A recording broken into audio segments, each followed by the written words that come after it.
రెండెర్రా పిల్లలు బాగున్నారా? నిన్నటి కథ నచ్చిందా?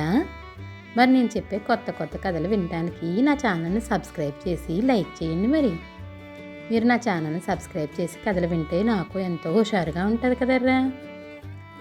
సరే ఈరోజు మన కథలోకి వెళ్ళిపోదామా? ఈరోజు మన కథ ఆశా పాతకుడు. కాశీ రాజ్యాన్ని పాలించే బ్రహ్మదత్తుడికి 2 కొడుకులు.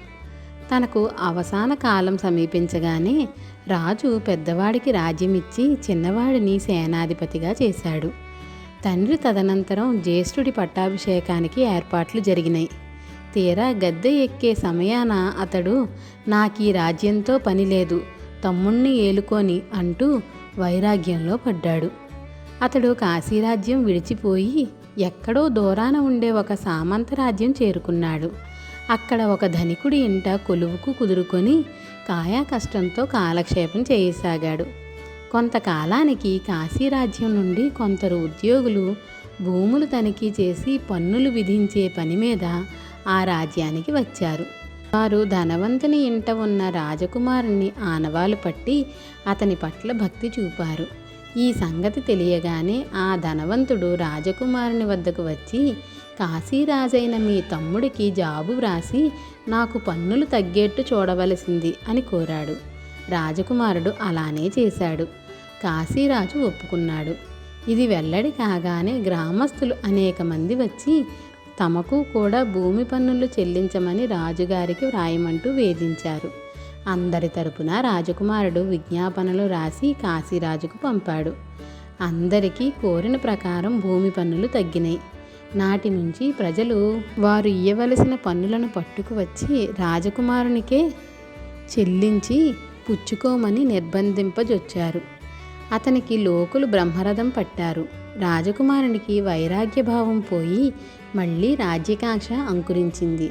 అయితే వద్దన్న రాజ్యం ఇప్పుడెలా వస్తుంది కనుక క్రమంగా ఒక్కొక్క సామంత రాజ్యమే వశం చేసుకుంటూ ఈ మాట తమ్ముడికి తెలుపుతూ వచ్చాడు. కాశీరాజైన అతని తమ్ముడు అన్న మాటలలో దేనికి కాదనలేదు. తరువాత కాశీరాజ్యమే ఆక్రమిద్దామని అన్నకు ఆశ పుట్టింది. 4 పెద్ద మనుషులను నియమించి రాజ్యం వశపరుస్తావా, యుద్ధం చేస్తావా అంటూ తమ్ముడికి రాయబారం పంపించాడు. నీతో యుద్ధం వద్దు, అసలు ఈ రాజ్యం నీదే కనుక నువ్వే తీసుకోవటం న్యాయం అని కబురు పంపాడు తమ్ముడు. ఆ వెంటనే అన్న సింహాసనం అధిష్ఠించాడు. తమ్ముడు సేనాపతి పదవి అలంకరించాడు. పెద్దవాడు రాజ్యం ఆక్రమించాడే కానీ ఈ ఒక్క రాజ్యంతో అతనికి తృప్తి లేకపోయింది. రాజ్యతృష్ణ మిక్కుటమైన కొద్దీ ఇంకొకటి మరొకటి ఇలా ఎన్నో రాజ్యాలు జయించి రాజ్యానికి చేర్చుకోసాగాడు. ఎన్ని రాజ్యాలు చేర్చుకున్నా అతనికి సంతృష్టి కలగలేదు. దేవేంద్రుడు భూలోక వ్యవహారాలన్నీ చర్చ చేస్తూ ఉండగా కాశీరాజ్యం సంగతి వచ్చింది. ఈ విషయంలో ఉపేక్షిస్తే భూలోకానికి హాని కలిగేట్టు తోచింది. అందుచేత పెద్దవానికి గట్టిగా బుద్ధి చెప్పాలనుకున్నాడు దేవేంద్రుడు. ఈ సంకల్పంతో దేవేంద్రుడు ఒక యువకుని రూపంలో రాజదర్శనానికి వచ్చాడు. ఒక చిన్న రహస్యం చెప్పిపోదామని వచ్చానన్నాడు.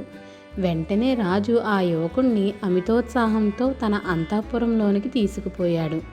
రాజా, నా ఎరుకలో ఒక చోట 3 నగరాలున్నాయి. అవి సమస్త సిరి సంపదలతోనూ గజతురగ పదాది బలాలతోనూ తొలతూగుతున్నవి. వాటిని నా శక్తి వల్ల నేనే జయించి నీకిస్తాను అంటూ ప్రోత్సహించాడు యువకుడు వేషంలో ఉన్న దేవేంద్రుడు. ఆశతో పరవశుడయ్యాడు రాజు. దేవేంద్రుడు అంతలో అదృశ్యమైపోయాడు. రాజు యువకుని కోసం వెతికాడు. కనిపించకపోయేసరికి కలవరపడ్డాడు. వెంటనే ముఖ్యోద్యోగుల్ని పిలిపించి, ఇప్పుడు వచ్చిన అతడు నాకు 3 నగరాలను జయించి ఇస్తానన్నాడు, వెతికి పెట్టండి అని వేగిరి పెట్టాడు. పరిచారకులు పోయి నగరం అంతా గాలించారు. యువకుని జాడలేదు. రాజుకు మతిపోయినట్టయింది. ఈ విచారం ముదిరి మనోవ్యాధిగా పరిణమించింది. రాజు మంచం పట్టాడు. ఎంతటి ఘనవైద్యులు వచ్చినా వ్యాధి కుదరలేదు. ఇదే సమయాన సమస్త శాస్త్రాలలోనూ ప్రవీణుడై బోధిసత్వుడు తక్షశిల నుండి ఇంటికి వచ్చాడు.